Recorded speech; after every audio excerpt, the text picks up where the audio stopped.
crazy stuff. Like, it's not just a Bigfoot story. There's also these weird lights.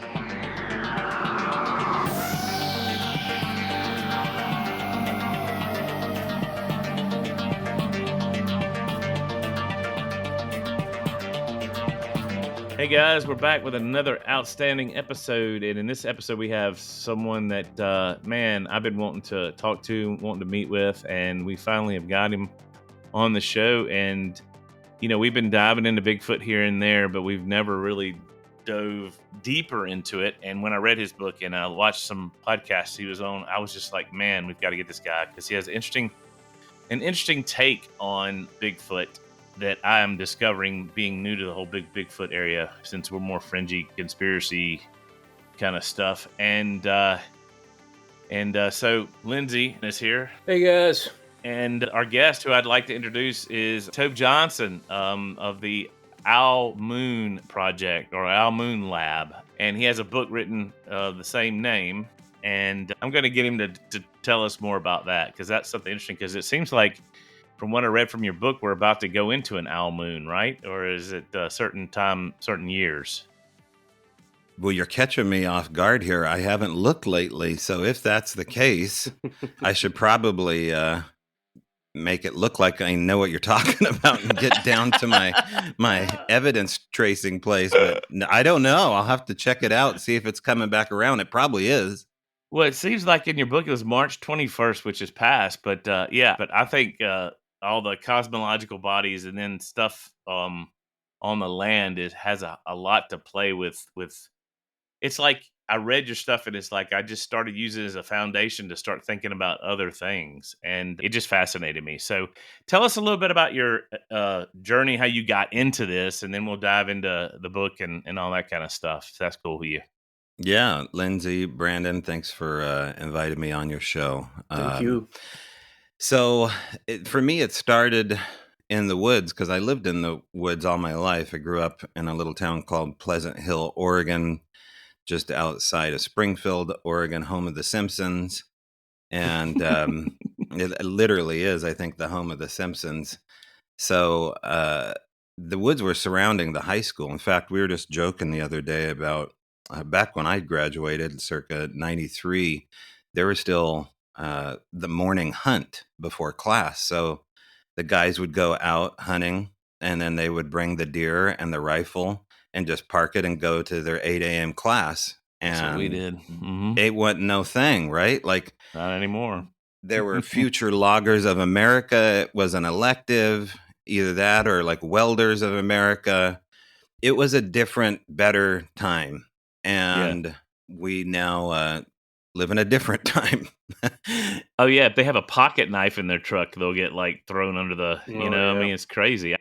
Yeah. And I was kind of like I was an only child with like an artistic, there's a lot of artistic kids that happen to be only children. I think it's because you're left at home as a latchkey kid and all you have is a box of crayons and the TV. So you just kind of end up that way. But on the tube, circa, like 1982, came Close Encounters of the Third Kind.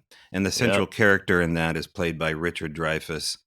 And he plays a character called Roy Neary. Now, I must have been only about 9 years old or something like that when I watched it. And it just left an indelible mark on me that said, this is true. Whatever they're talking about right now, wow. This is a biography of events, right? Like UFOs are real.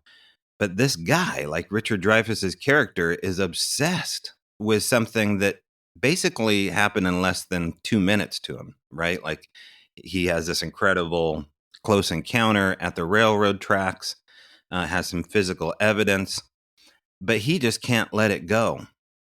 Well, how does that... Devil's Tower with the mashed potatoes. I mean, I'll never forget that part of it. Right.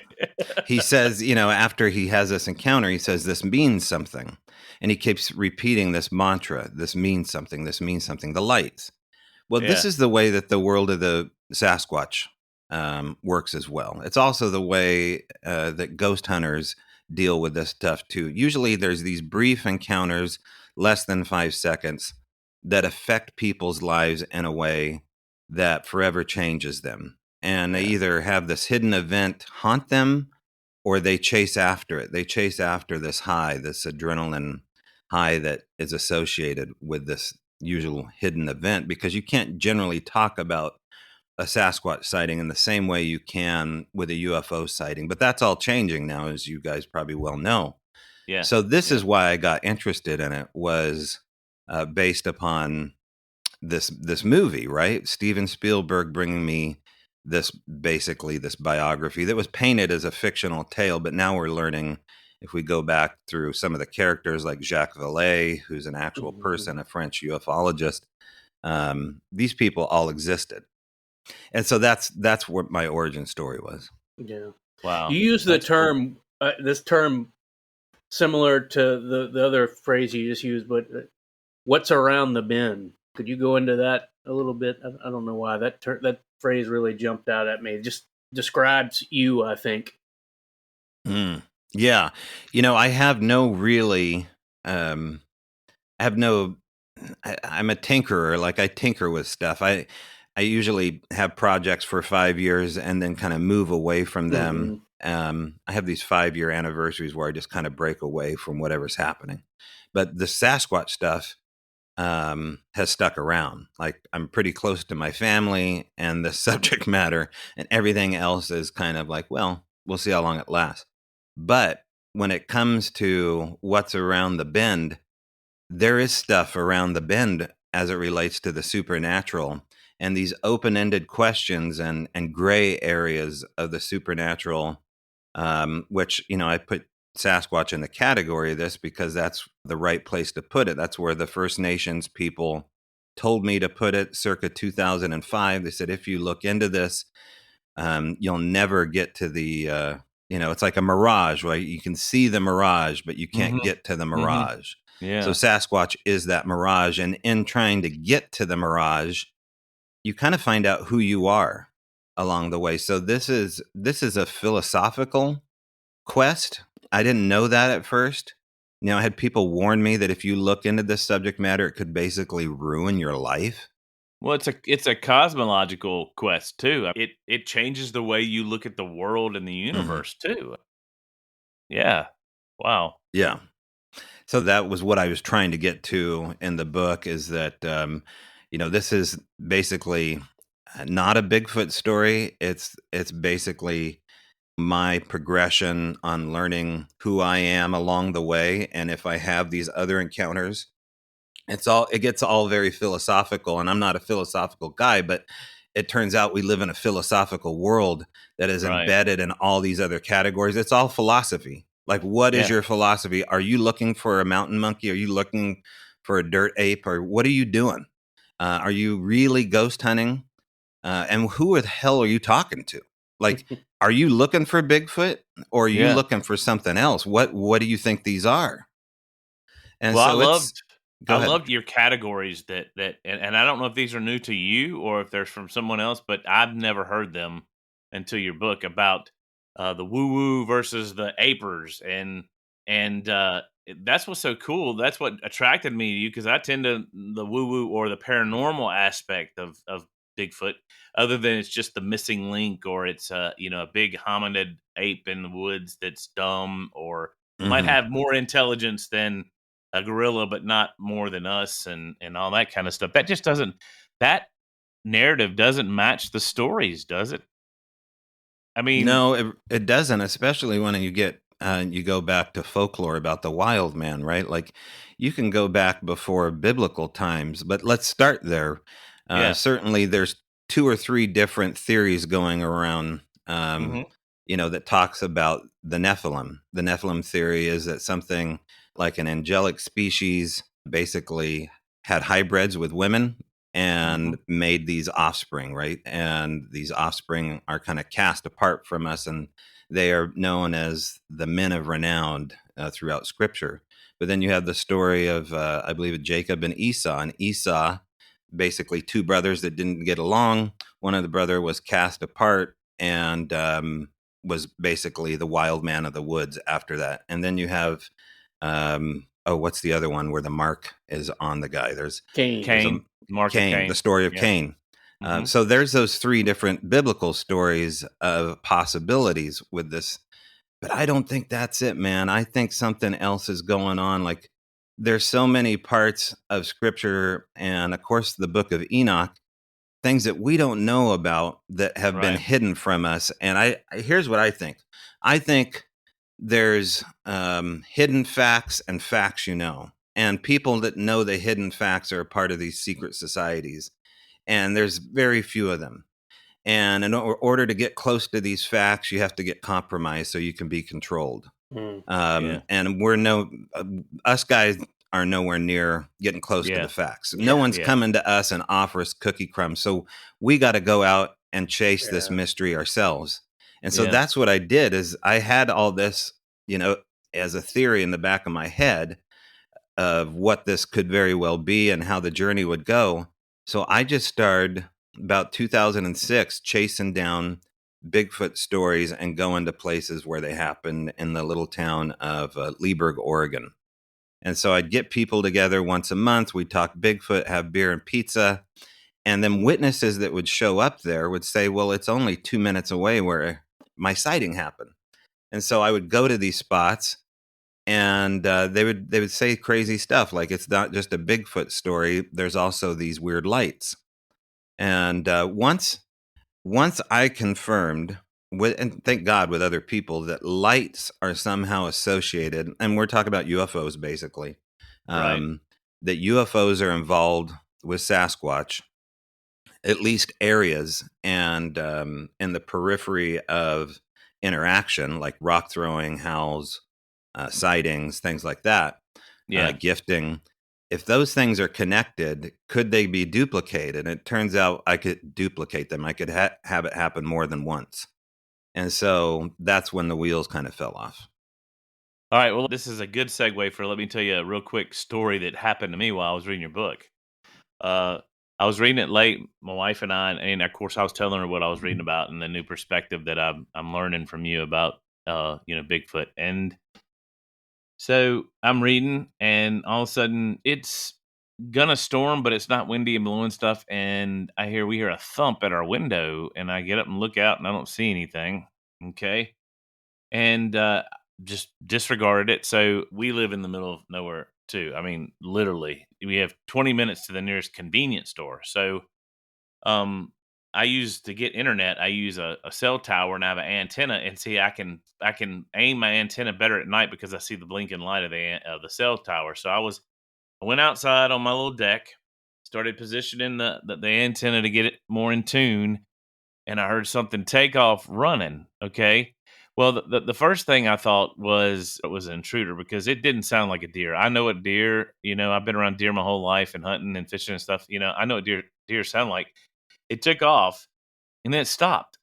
And so then my brain switched from the intruder to what am I reading? Okay. All right. What am I reading right now? And so first thing I did is I said, Hey, are you out there? Didn't hear anything.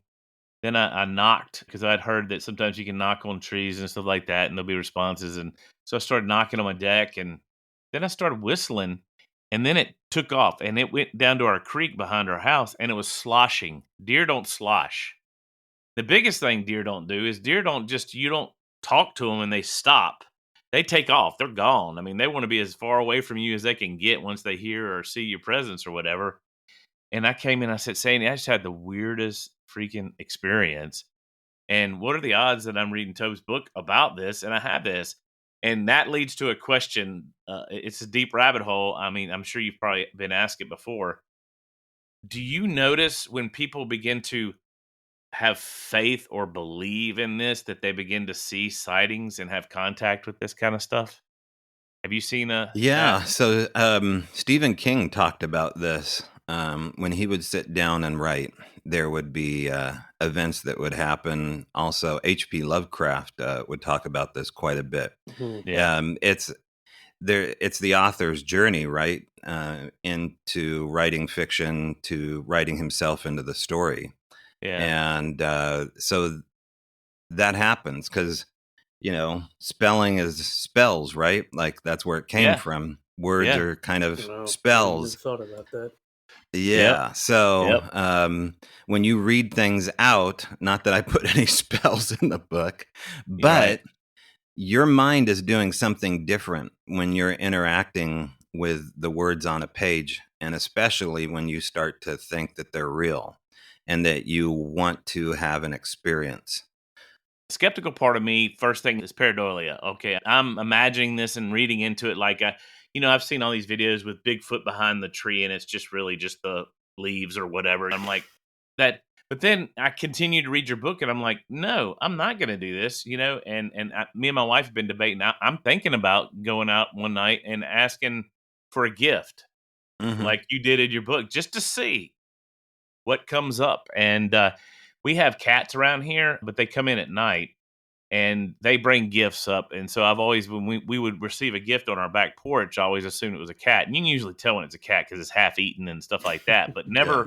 never torn apart like Gollum does, like you described in your book and set there. So do you advise trying to engage in this like that or what? I mean, I'm taking you all over I the don't place. know. It's I my mean, ADHD. there's people like last night I was talking to a guy on an Indian reservation. Him and his wife have had long time experiences here in Washington, and we're going to set up a time where we sit and have a campfire and talk about all this stuff. And he's had a lot Yeah. of strange stuff happen, but I don't think he wants it to happen anymore. I think he just wants the monkey. He wants the monkey to come around. And so far, they're respecting his wishes. Now, is that because he's on a native land? Is he's on a reservation? He's native himself. I don't know, but it seems to keep its tangled web from his property line. Maybe out of respect, maybe because of guns. They don't like that. They don't like cameras. They don't like central lights. These are all way you can keep this issue away from your house, generally speaking, especially cameras. You put Yeah. up cameras all over the place, and it's just like raid. It's not your activity is going to slow down. So it's the thing is that not everybody can take the red pill, Yeah. and Yeah. it's just not everybody's journey. It's too freaky. Like they want to live in the matrix, and I think they Yeah. should because they could break apart. Like I've Yeah. seen guys break Trauma. apart. Exactly. Yeah, and you can see that trauma, is viewable on an MRI scan. There's actually a bruise based upon a PTSD event you can actually medically document. And we get into that in our documentary, A Flash of Beauty, where we not only highlight our story, Daryl Adams and me, and this Al Moon Lab, but several other people. And we talked to this guy, Dr. Michael Adams, who's a psychiatrist. And he talks about these hidden events, these trauma-based happenings, and how you can actually, suffer an injury on your brain, not based Wow. upon the fact that you didn't talk about it, but just from your worldview collapsing. It rewires things. Like periodically, even I'll get it. Like I'll get a little bit of a nervous twinge when I go down a road, and I'll have a little bit of a stammer in my speech. And so I have to really think cognitively about the story because although nothing really super scary, in my opinion, happened there, when your worldview shifts traumatically like that and you leave behind the matrix, let's just call it, and go full Yeah. red pill, there's consequences, and they're not all good. Some of them are kind of tricky, and once in a while it can be a medical issue. Well, I think about that, the whole trauma issue, because I mean, there was a surprise passage in your book that just blew me away, and I'm not going to get too explicit about it. You know what I'm about to talk about the young girl who witnessed the Bigfoot. What's the polite way for saying this? Entertaining himself. Yes. Right. Yeah. Entertaining And they himself. call it greasing a monkey. Yeah. Well. All right. Anyway, but No more synonyms.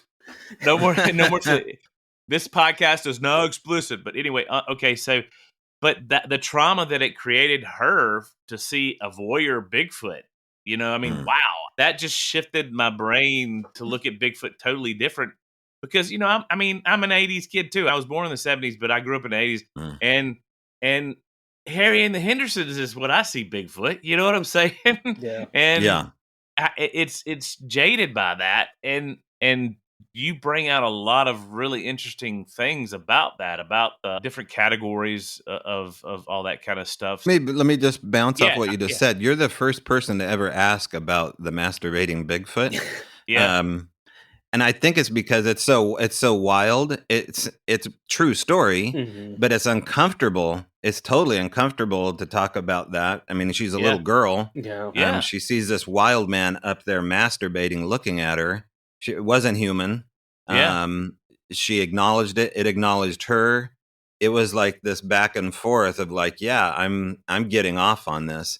So whatever that individual was up to, are they all prone to that? Well, if you put them in kind of the human category a little bit, then yeah, because they have culture, so they have temptations. They're like us in so many ways. They reproduce, so they have to. I mean, and that reminds me, my friend has a pastor, and this pastor is big into Bigfoot and stuff. And the interesting thing is, there's a young Bigfoot that taps on the youngest daughter's window all the time. And seeing that, and when I heard your story in that book, I started thinking, oh, he's not just being friendly. There could be other voyeuristic intents in mind, and we don't know about that.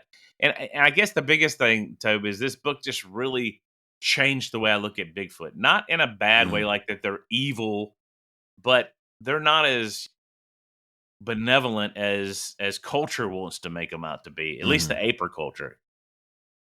Well, this goes back all the way to the First Nations people in Sarah Winnemucca who said she was taken, and what happened to her after she was taken with the Sasquatch is up to speculation, but there's certainly stories about the Native Americans being taken and the children.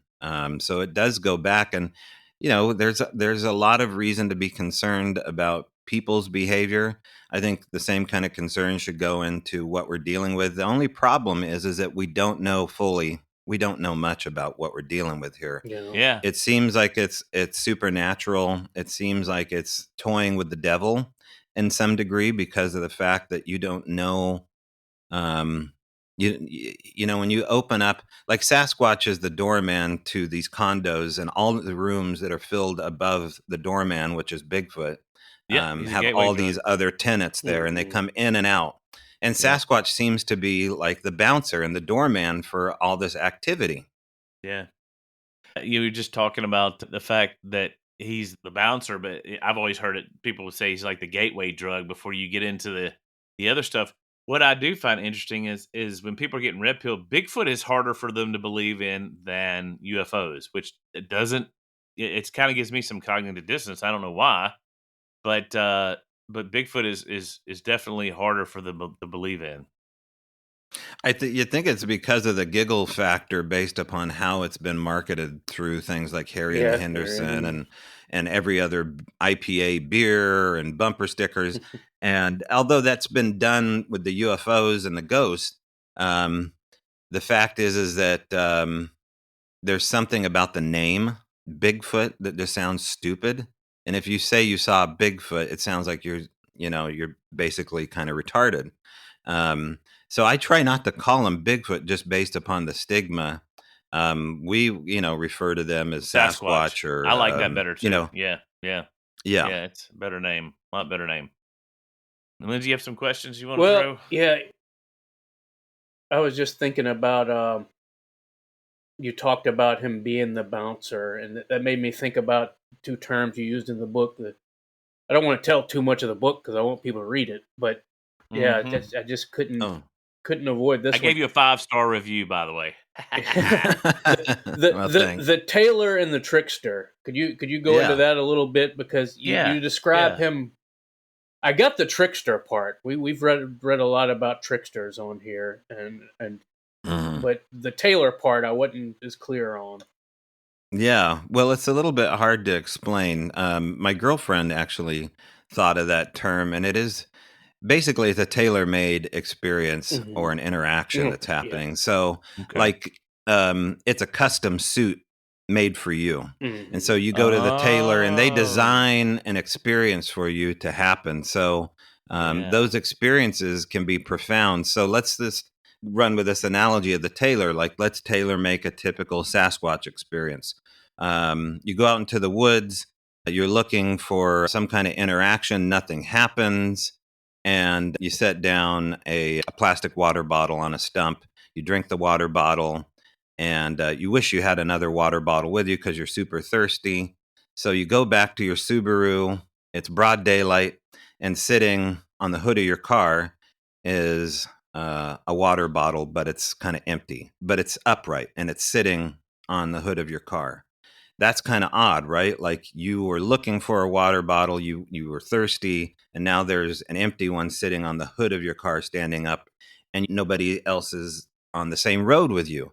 So how did that happen?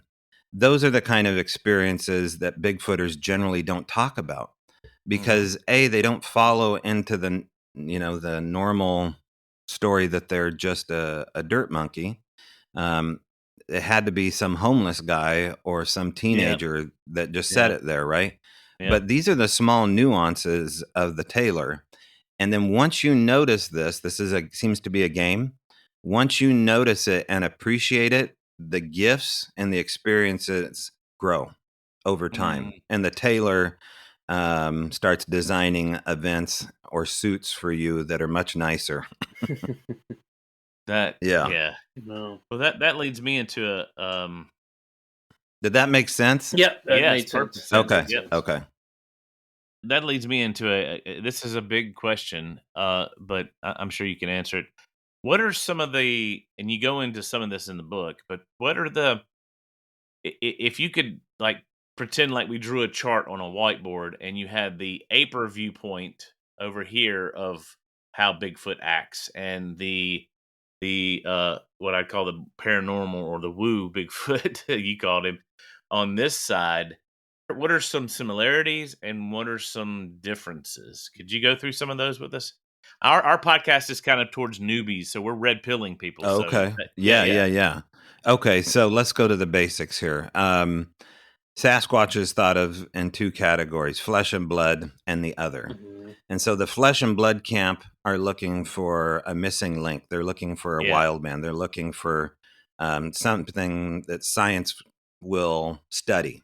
And Right. so they do things like leave out cameras, cast plaster tracks, and look for hair, and try to have a sighting of monkey man.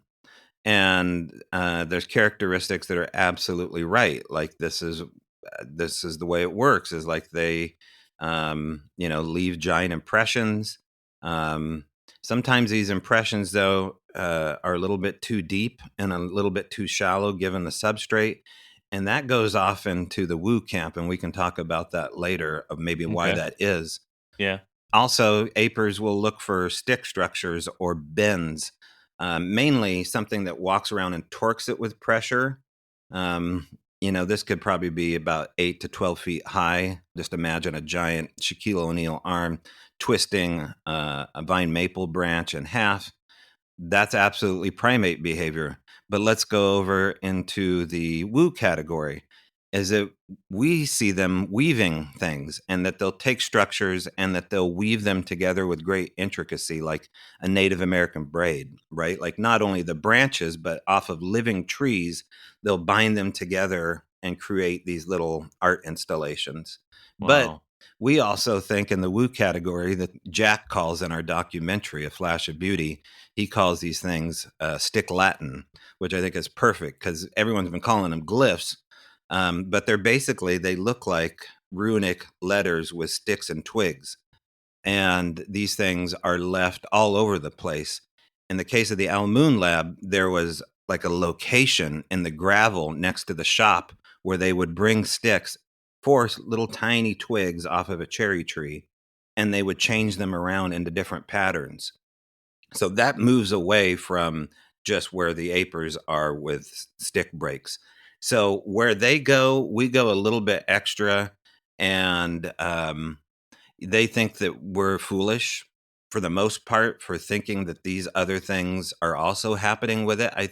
That's to their detriment, unfortunately, and I wish them all the best. They've had 60 years to bring in a body. They've had 60 years to get all this right. The wind is, at their chest, and the wind is at our back now because the crossover between what's going on with disclosure and UFOs. Yep. And so this is the way this works, is that if you live in a hotspot, a paranormal hotspot like the Al Moon Lab, you will have the bleed over of all these other excessive paranormal things that happen. And if you entertain it, and if you look at it passively and let it come to you, and don't try to trick the trickster, don't try to tailor the tailor, let them do their thing, things will build up over time to the point where you will not only have a sighting, you will be kind of changed forever, and they may follow you forever. That's what the hitchhiker is, right? Like at Skinwalker Ranch, they called it the hitchhiker effect. Yeah. That's totally real. Well, and spirits do that too, ghosts and stuff like that. There's been numerous stories of people that they move from one house, they think it's the house, but then they move to another house, and it follows them, kind of attaches to a member of the family or something like that. I love how you call them Sasquatch contactees, and I've adopted that language because I think that's good. That's good language to use for this type of. At first I called them extended experiencers of Sasquatch interaction, which was a mouthful, but it seems smarter to call them Sasquatch contactees because of the bleed over from abduction or contactees with UFOs, and they were describing kind of the same. Well, they're just totally describing an alien experience, right? Like it's hard for me to not call Bigfoot a spirit or a land spirit. Last night we had a podcast, and we dove into type 1 through type 5 civilizations, which is like a Michio Kaku astrophysicist conversation about, we're basically like a 0.4 civilization where we can't even, get off the planet and go to another planet. But a type 5 civilization, like we're having an ET conversation now, a type 5 civilization can harness the powers of the universe, right? And that's what these things can do. Is that they're type? They're waiting for us to be able to get off where they can make contact. I'm sorry, Star Trek, but that's no, totally. Like. Well, they're almost like the Vulcans meets the Borg meets like we're having a multiverse conversation at this point, like the series Loki or something like that. So. But that's where we are. This is like a philosophical conversation that quickly diverts into things that we talk about in our part 2 of our documentary with Dr. Simeon Hein, who's kind of the anchor of the science on all these classified and declassified programs looking into ball lightning. And so to understand the importance of what is called relic neutrinos, which let's unpack this here. Relic neutrinos are the building blocks of the Big Bang. And so basically we're all star stuff is the theory after the Big Bang. And that these relic neutrinos, which are basically after the Big Bang, there are these particles that can go from a solid state to a variable state, including ball lightning. Because there's all these weird things that happen when you're in the proximity of like it's almost like a nuclear fusion or like a small sun when ball lightning happens. And a lot of the same things that happen to abductees happen in these experiments with ball lightning and these relic neutrinos. Time has weird consequences. People see things. The hitchhiker effect also is a part of this. And so the basics is that whatever is happening right now can access things on a dial instead of a line. That's to say that, basically everything is happening all at once and they can access that grid. That's fast. That's so, man, that's just, I mean that goes into quantum physics and all this kind of stuff, which I love. I love brain science and quantum physics, and you just begin to wonder. It's like I don't know if you know who Dr. Michael Heiser is. I'm sure you do. He did a lot of work with the Nephilim and stuff like that, and you start to realize that the world is just a weirder and stranger place than we want to. That we've tamed it, and it's just Mhm. not that place, and all right, you were talking about something interesting in something you just said that I want to bring up. You were talking about the astrophysics, and we kind of delved into astrology in the past, not occultic astrology, but what we call biblical astrology, which a lot of people don't know about. That astrology was in the Bible, and the Hebrews practiced it, but it wasn't divination like the other Canaanites and other religions practice it. But I find it interesting, this whole astrological thing, because I want to bring it back down to the ground in what you were talking about with geomancy. Have you noticed that when you have these hot spots, they come in threes? It's almost like and I've noticed this with the 411s with David Paulides and a lot of kind of stuff. It's like there is Sasquatch, there's alien, and there's like other occult paranormal phenomena, and they just like Skinwalker Ranch or like different places. It's like they're all in one little area. Have you noticed that when your investigations and stuff? Yeah. So let's see. The three thing is a thing. Like if you're a ghost Mm, hunter, it's very common to hear three raps at the door, three raps on the wall, or to have three scratches left on you. And these scratches are generally, they look like little razor blades that have just broken the skin a little bit and have mhm. a curl to them. So it's very organic looking. It's not like you hooked yourself on a wall, in a haunted hospital. It's under your shirt, for crying out loud, or under your pant leg, and it raises up immediately, but it barely breaks the skin, and it's very tiny. And I've seen this on three different occasions. Have you ever Both. seen this before? Oh, are you showing a swirl? Yeah, the swirl. It's three. I just thought about that. That's a huge occult symbol in things. It's this swirl, and it's been in promulgated. Like if you've ever seen True Yeah, Detective all over or True any of that Detective. kind of stuff, it's like, and I just when you said that, I thought about, well, there's another three that I know about. It's a popular swirl figure in the occult realm and in witchcraft's world, and that three thing just like boop, it just jumped right out at Right. me. Like if you go to Ireland, there's a place called Newgrange. And if you're there during, I think it's spring equinox, inside there and all over, not just at Newgrange, there is swirls that are sectioned out into three swirls. So it's a swirl that comes out into another swirl, which comes out to another swirl. Um, that was one of my logos for my podcast, was a Yeah, Sasquatch with a swirl on its Oh head, wow. because of the interesting. fact that That's it fascinating. seems so connected to what we're dealing with here. But now Yeah. this does go into the occult real quick, right? Because there's something about attracting this phenomena with numbers, Mhm. in particular, like you're bringing up three. Yeah. Um, Yeah, yeah. well, there's also this theory that drumming elicits Bigfoot activity, in particular, a syncopated rhythm of 666, That blows me which away. Wow. I touched upon that with a guy named Henry Franzoni, Yeah. and we had contact within 3 days on our property after we brought this up.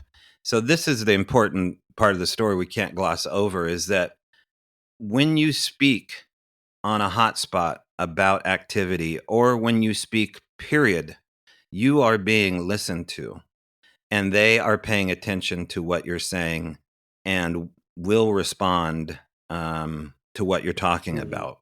And so this is one of these examples here. We invite this scientist down named Henry Franzoni. He's a drummer. He wanted to be a musician, but became a scientist, has some interesting three-letter agency connections, which he Interesting. divulged on our YouTube channel. And anyway, so he was saying that basically, if you play, there's a song Bolero by, I think it's Vivaldi, and it was in that movie, 10 with Bo Derek and Dudley Moore, and they play this long 9-minute serenade called Bolero, and it starts off as a real small snare drum. Okay, and it builds up for 9 minutes. Well, that attracts Sasquatch. Like, that's Bigfoot bait, but why? And it has to do, according to him and his wife, this syncopated 666 rhythm. Now, if you go back to, see, we're going creepy here real quick. If you go back to like Africa and the drums around the fires, what were they trying to do with their drumming? They're trying to bring the spirits forth. Mm-hmm. And so we're talking all this crazy stuff at 11 o'clock at night around the hot spot, which in this case is between my trailer parked on this property, the gravel yard, which it was all gravel out front, and this shop. And outside of this metal shop was a hot spot in the gravel where a lot of this interaction would happen. And so we're there talking about this crazy drumming stuff. Well, I'm always having my recorder going. And by the way, I'm showing the camera here for the guys, but this is my recorder. It's a Tascam DR05. That's interesting. I was wondering what to buy. This is the one. Once you get used to it, get yourself the best Energizer batteries, the silver and blue ones. And it's a Tascam 3. What was the number behind it? Tascam. Oh, DR05X. DR05. All right, audience, you hear that. DR05X. So I have these things deployed all over the property, including my buddy Daryl, who has parabolic pointed at the mountains. And after we're talking this crazy stuff about drumming, we get this audio of what sounds like drumming. And the only thing we could place it to, it's like 11:30 at night. My recorder's up against the wall. Is right near where Henry and I were talking about this stuff is an empty 50-gallon drum. And this empty 50-gallon drum, you plainly hear for just a second the syncopated rhythm of it about 12 feet away from the mic head. So you can definitely hear it. And it's like boom, boom, boom, boom, boom, boom, boom, boom. And then there's a pause. Now there's no approach at all. Are you guys still there? Yeah. Yeah, we're here. Okay. Yeah, what happened? They're here. It says that we're at low data mode. Everyone's still recording. Okay. But then you hear there's this pause after the drumming, and then you hear this percussive, mammal-like communication happening. And it's not language, I don't think, but it's more like a snarly, huffy sound. And it's big, and it's close. And it seems connected to what's just happening. And there's no approach. Like, this is all gravel. You should be able to hear somebody walking up to hoax you. Yeah. But that's not present in so many examples of the audio here. Well, what gets me, you talk about the hoaxing. I'm a skeptic, and I think it's safe for people like all of us who believe that still, it's like, I see it as faith-seeking understanding. That's my, you know what I'm saying? And yeah. But there's the intricacy in the hoaxing. It's just absurd, is what I'm trying to say. These people, if they're trying to fool you, or you guys at Darrow at the place, they're going to great professional foolers. Yeah, right. Exactly. They're professional. And how important are we that they would spend over a year and a half, night and day? Yeah. Yep. You know what I mean? And then we ended up seeing the freaking things. Yep.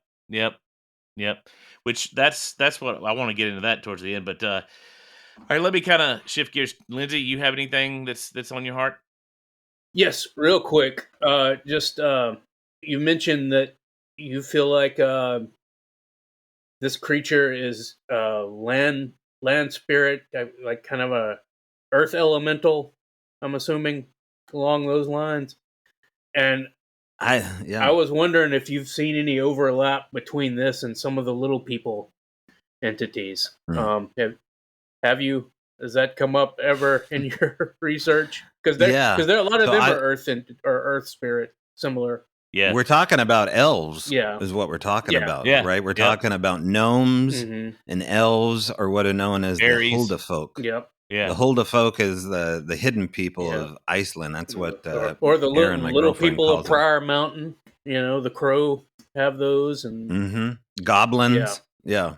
Yeah. These are like little devils that come up from caves, right? They're not always nice. Like the fairies are not nice. Like everyone, they're tricksters. has, they have, they're spiteful little things. And so have I had any the only weird thing that we've had happen that we had at least one weird photo that looked like something that wasn't a Bigfoot, but it's not worth putting in the book kind of deal.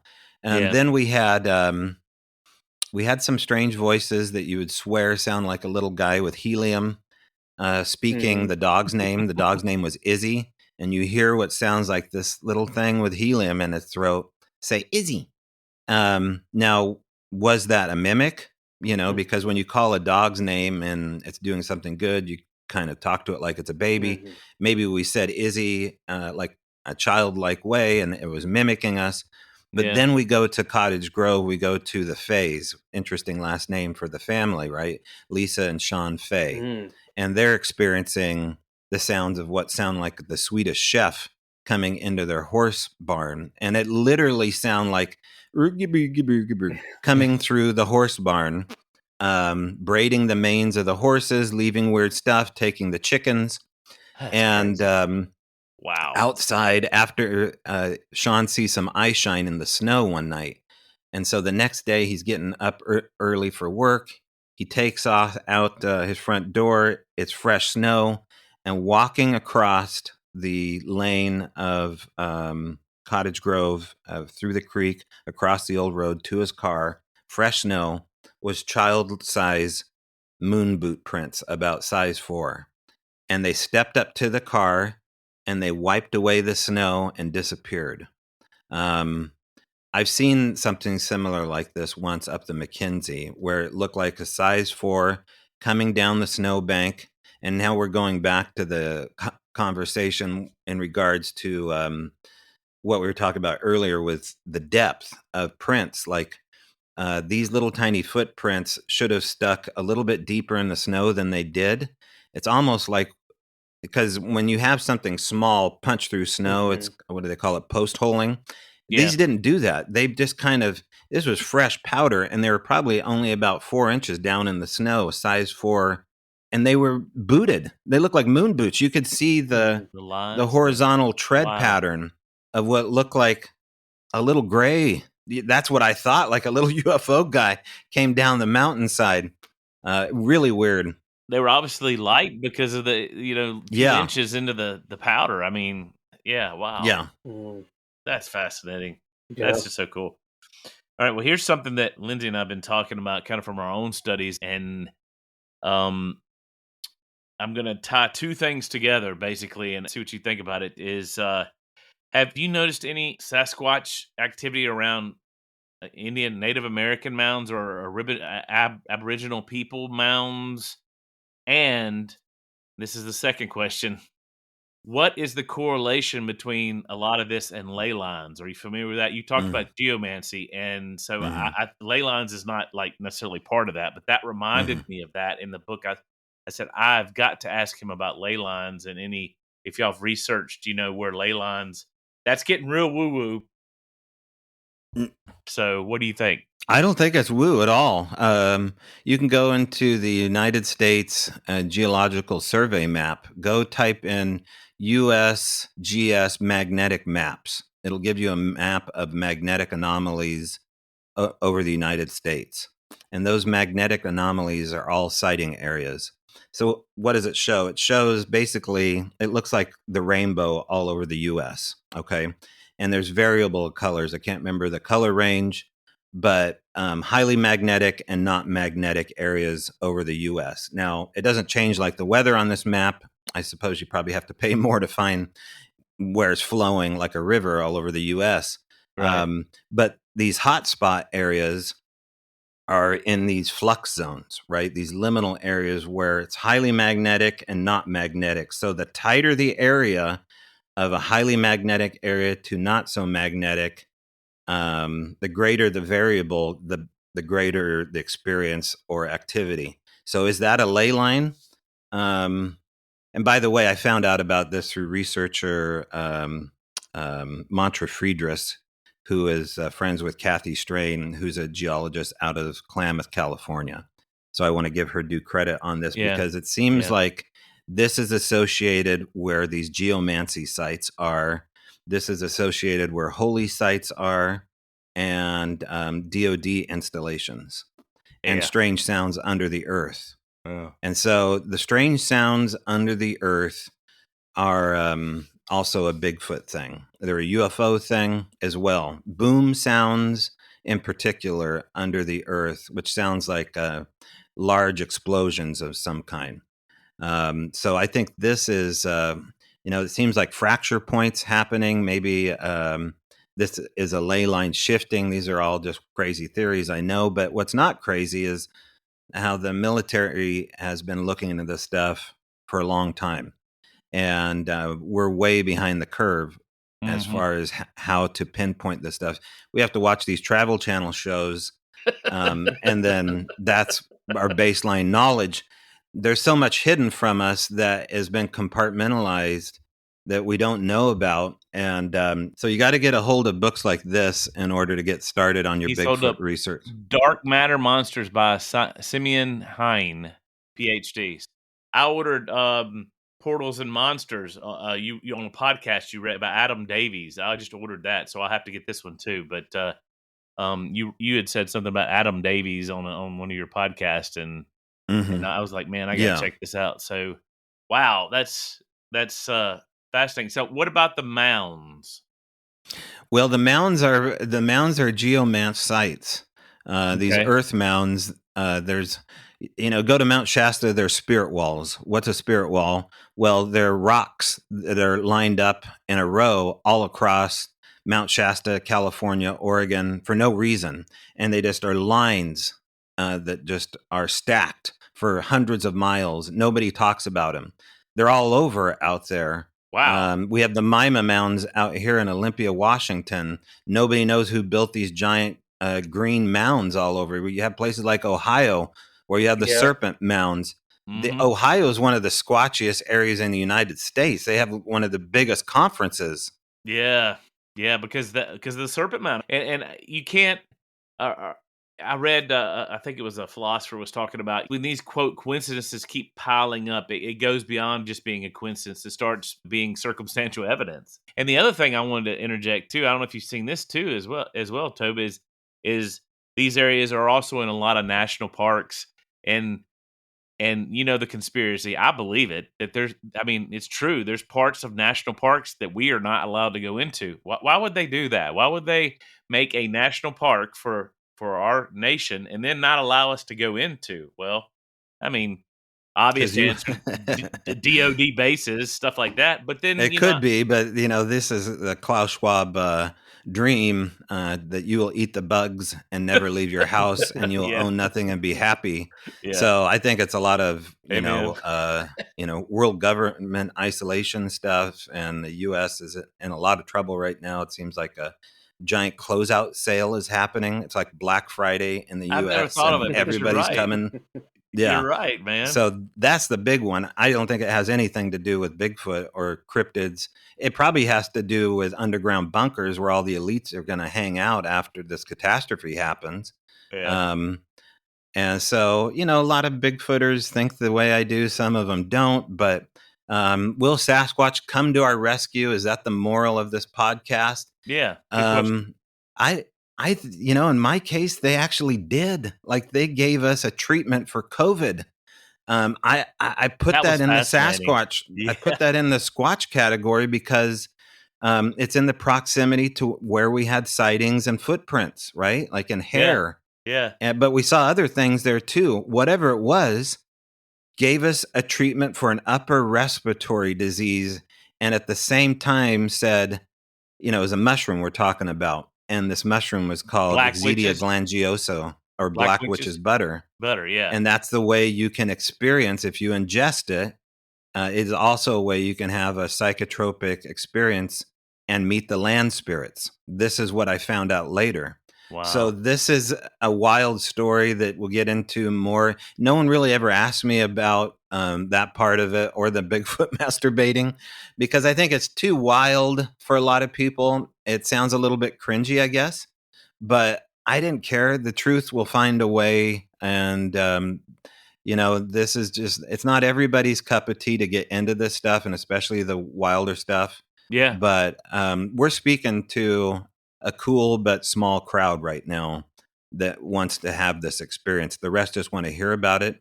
So for the people that want to have these experiences, you can have them.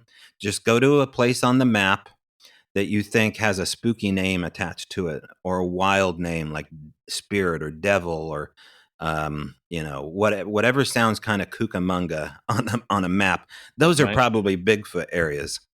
You're probably going to have an experience there, and just sit there at your camp and wait for it to happen.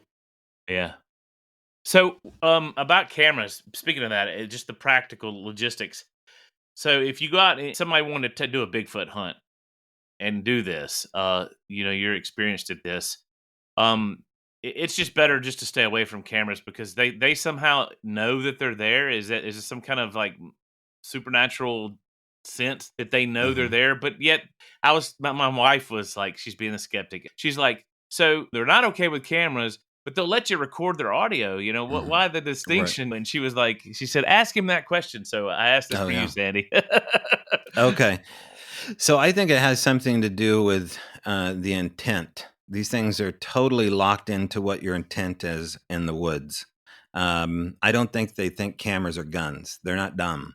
Yeah. They know what cameras are. They disarm cameras. They take SD cards out of game cameras. They unlock game cameras. They set game cameras on stumps upside down. They put pitch on the IR lens of a camera.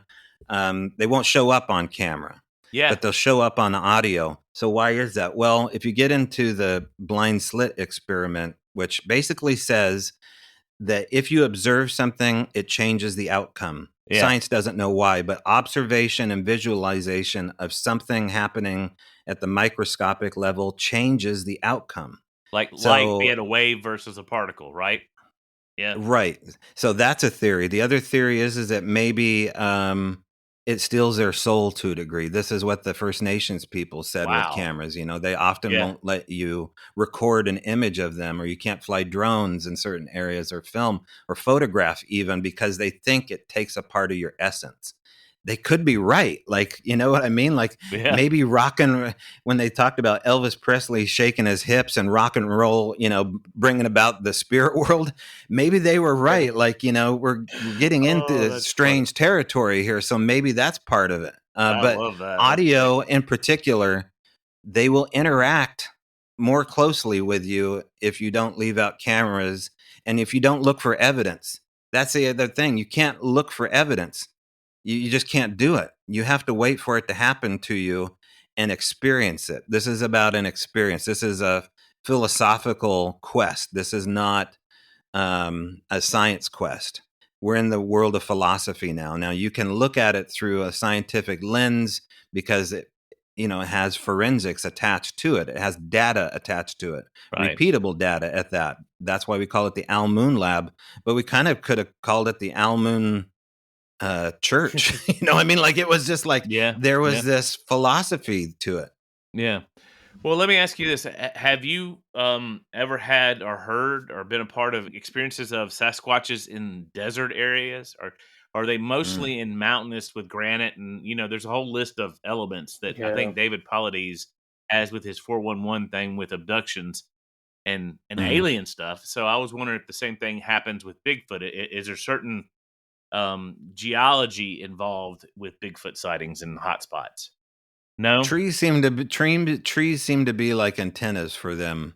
They're attracted to trees, but they're attracted to boulders and river beds and underground caverns.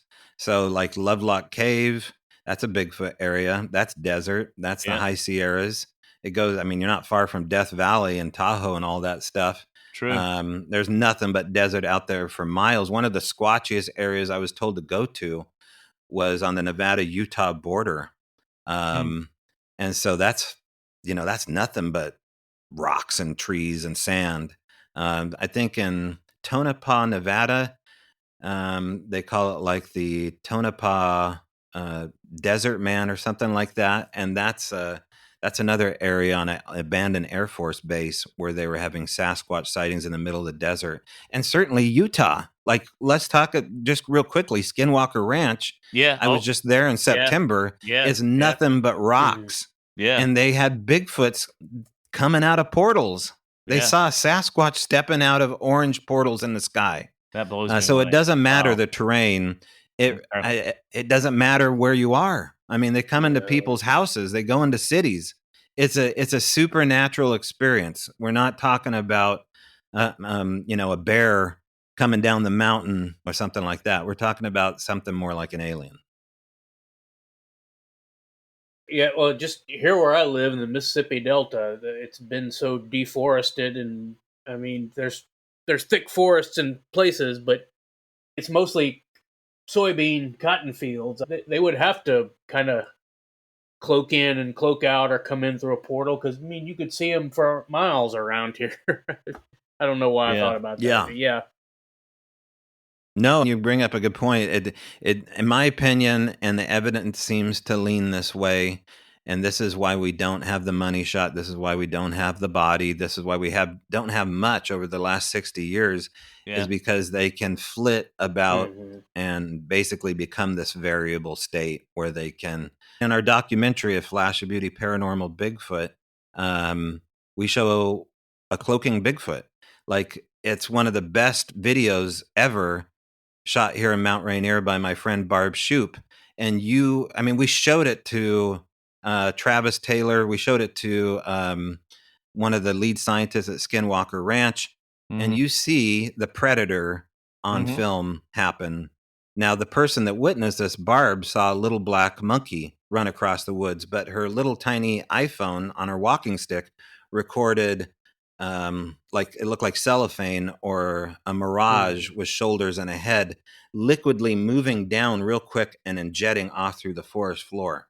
So whatever we're talking about here is going to outmaneuver us forever. Yeah, that's wild. And I was thinking back to what you were saying earlier about this is supernatural. This is I don't like to use the word paranormal for this because that tends to have a ghost connotation, but this is supernatural. So therefore, it wouldn't matter where they are because they don't affect the the ecological or the ecosystem of whatever it is because they're in and out. So yeah. Now, why do you think Tobe, that what scientifically, or have you come up with this predator? I saw a video just the other day of one falling out of a tree, and you could see it. And a lot of these Instagram channels are you can just like look at it. It's like, that's a fraud. That's a fake, But this one was but it looked just like the movie Predator with the camouflage, and it pulled the tree down. And what do you think? It's just some kind of and that leads to another question I have for you. Do you think they're attracted to the? I mean, this will make sense in a second. Do you think they're attracted to the DoD or the military bases because of frequency type stuff? And could frequency have a play in this whole Bigfoot thing? Have you ever explored that? Yeah. I wish I would have read this book when I lived at the Owl Moon Lab, this Dark Matter Monsters book. And I wish I'd have known this guy, Simeon Hine. Now we're friends, but we weren't back then. We were looking for people like him to talk about stuff like you're talking about. One of the crazier things that happened there is that we got tracks that didn't make sense in the gravel. Oh, so wow. Why were they strange? Well, when you leave an impression in gravel, especially thick gauged rocks, right? Maybe bigger than $50 to about dime size scattered all over the driveway. If I step on those with my boot, I'm not going to leave an impression. If I slide my foot, I'm going to swipe away the rocks, but they're not going to go down into the hard pan. So we got tracks that pushed toes, ball of foot, and heel, and the rocks down into the hard pan. That's heavy. And wow, we put that in the book, and I show as I discover these tracks, I wipe away a section of the rocks and show that, hey, the hard pan's clean. These rocks with these footprints are pressed down in here.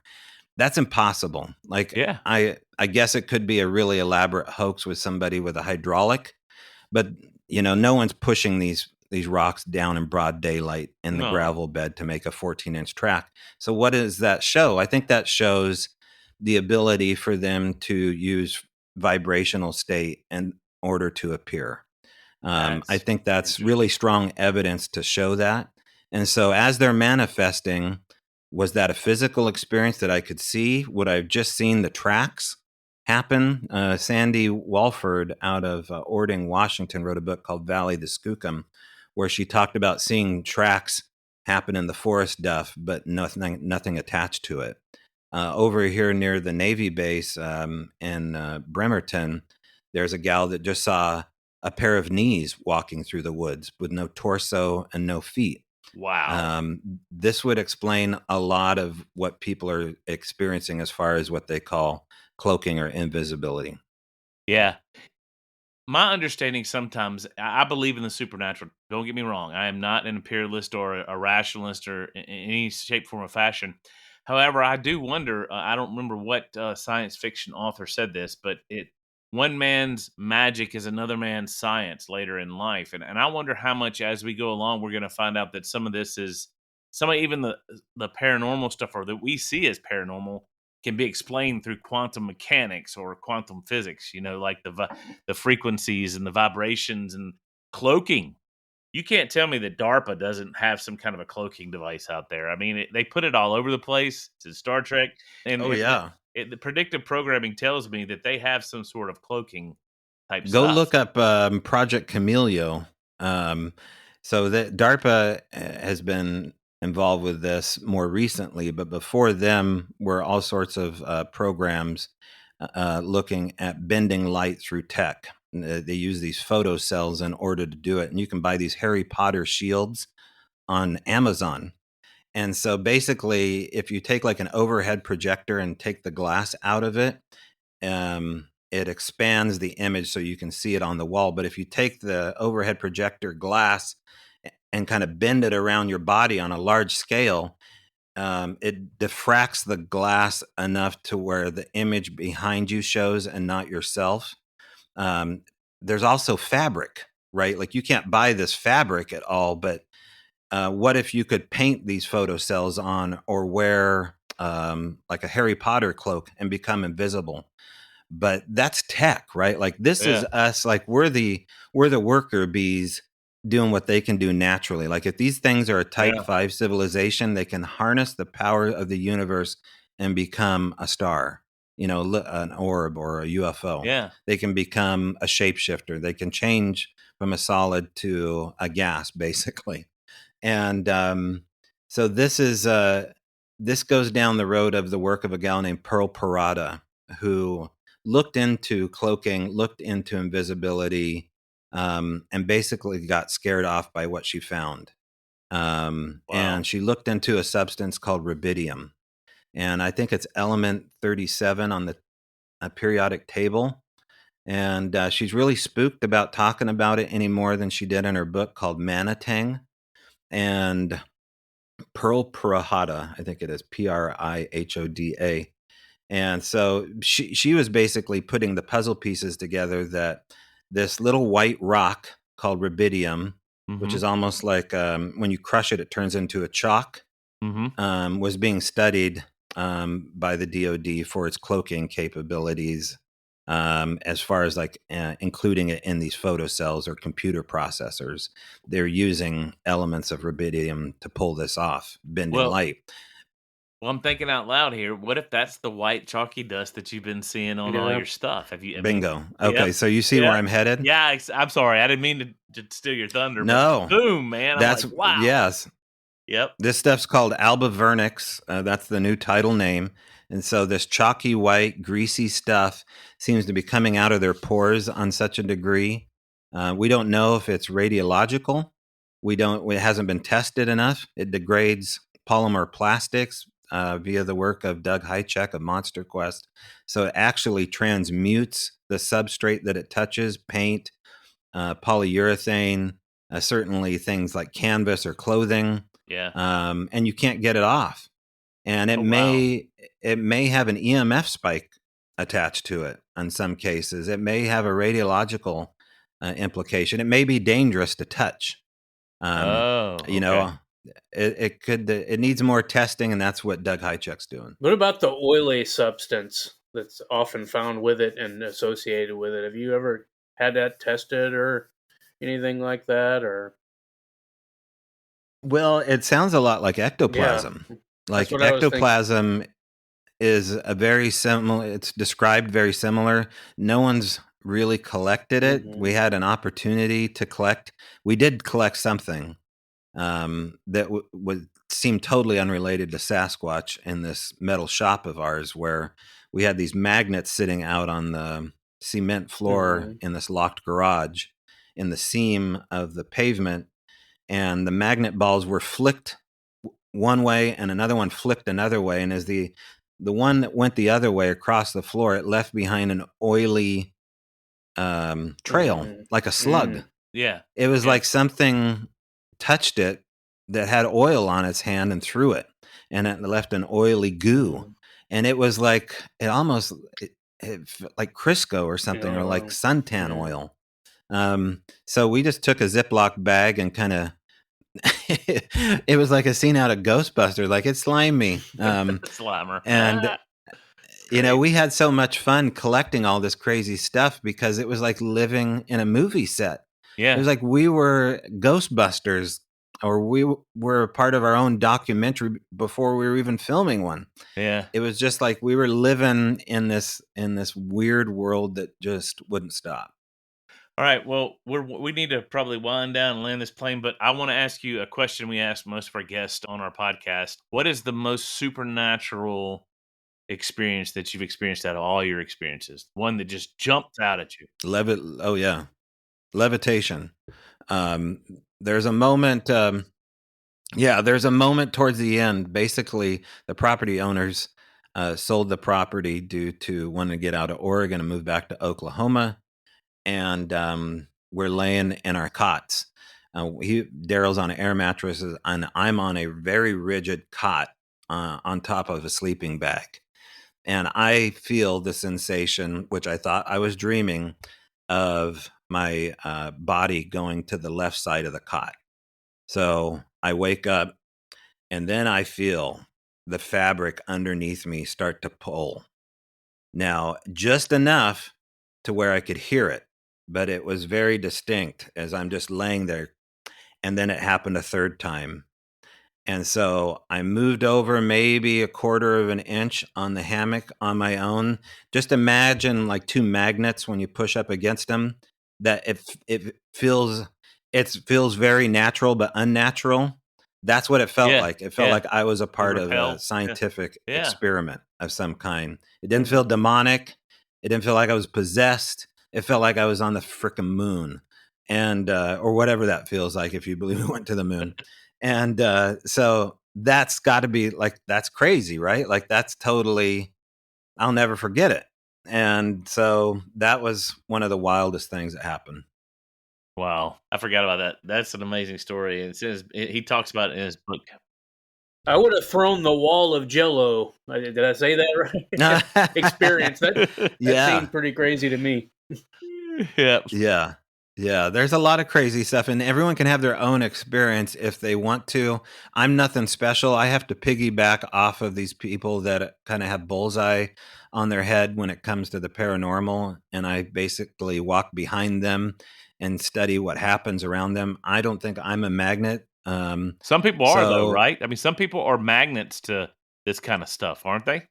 Mm-hmm. Yeah, they're marked in some way, and they come from all backgrounds, all religions, all age groups, all, you know, there's lawyers out there, there's pilots, there's Daryl, the construction worker, and a little bit of myself, and you too can have these own experiences if you're crazy enough to want to have them.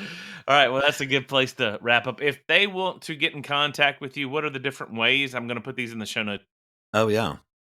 So if you want to get in contact with us, the best way to do it is what's taken off lately, and that's our YouTube presence. It's called A Flash of Beauty, the podcast. Okay. And on there, we have all of our archived, edited videos put out on the YouTube channel and our podcast, and then we do the live shows. And we just put out the documentary for free, A Flash of Beauty, Bigfoot Revealed. It's at 500,000 views. Wow. In like 14 days.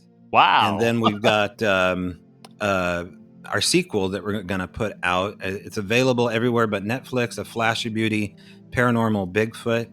And if you want the visual element and you don't want to buy the book, the Al Moon Lab, A Paranormal Experiment, watch these docs, because, I give you a little bit of the book in the doc, as well as these other encounters, which you think you've heard crazy stuff here with us today. When you see the ending of A Paranormal Bigfoot, you ain't heard nothing yet. We're doing that this weekend, Lindsay. Okay. Yeah. He's coming down to stay with me. We're going to watch it. Yeah, man. I'm looking forward to that. That sounds awesome. So, Tobe, thank you so much. Wow. Yeah. Thanks, guys. Nice to meet you. Yep. And so we appreciate you being on the show. And when you come out with new stuff, new documentaries, we'd love to have you back on the show. So thanks, guys. Sorry about screwing up yesterday. I'm glad we made it happen. No worries. Thanks, Tobe.